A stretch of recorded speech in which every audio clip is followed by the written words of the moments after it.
అనుబంధం ఎపిసోడ్ 1. సుమిత్ర రంగయ్యలది ఎంతో అన్యోన్యమైన దాంపత్యం. వాళ్ళకి రాము పద్మ సంతానం. రంగయ్య జట్కా తోలుతూ జీవనం సాగిస్తూ ఉంటాడు.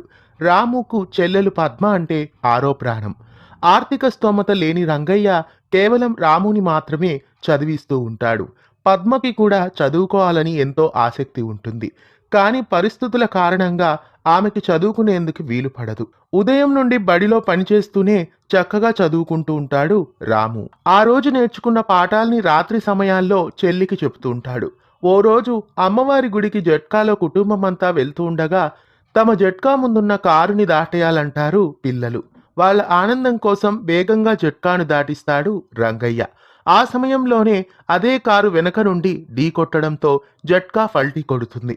ఆ ప్రమాదంలో తల్లిదండ్రులు చనిపోతారు. తల్లిదండ్రులను కోల్పోయి రాము పద్మలు అనాథలవుతారు. ఒకరోజు రాము జట్కా వచ్చి స్కూలు ముందు ఆగుతుంది. రాము గేటు తాళం తెరవగానే పిల్లలందరూ లోపలికి వస్తారు. అక్కడికి వచ్చిన పద్మ తను చదువుకోలేకపోతున్నానని చిన్నబుచ్చుకోవడం రాము కంట పడుతుంది. అది చూసిన అన్నయ్య హృదయం బాధకి గురవుతుంది.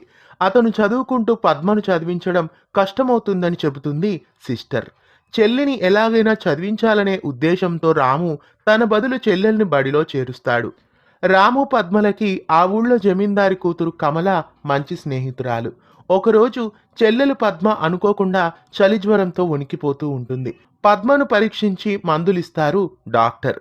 కంటికి రెప్పలా పద్మను చూసుకుంటూ సపర్యలు చేస్తాడు రాము. గుడికి వెళ్లి పూజ చేయించి చెల్లి ఆరోగ్యం కుదుట పడితే పొర్లు దండాలు పెడతానని మొక్కుకుంటాడు. అలా పద్మ ఆరోగ్యం బాగుపడుతుంది. హృదయమే ప్రమిదగా అనురాగపు సమిధగా వెలిగించెను చెల్లి రూపం తన కంటి దీపం. తర్వాత గుర్రానికి మేత కోసం గడ్డి కోస్తూ ఉంటాడు రాము. ఆ సమయంలో బావిగట్టు మీద ఆడుకుంటున్న పద్మ చేతిలో బొమ్మ జారి బావిలో పడిపోతుంది.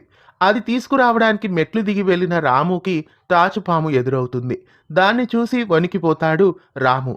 తప్పించుకునే ప్రయత్నం చేసినప్పటికీ రాముని పాము కాటేస్తుంది.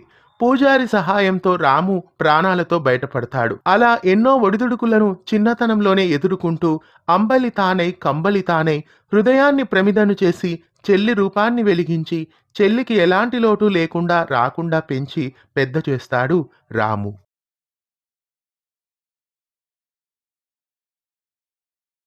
యుగ యుగాలుగా ఎగిరిపోని గంధం కాలదోషమే పట్టని కమ్మని గ్రంథం బదులే కోరని పవిత్ర బంధం ఇది అన్నా చెల్లెళ్ళ అనుబంధం అనుబంధం.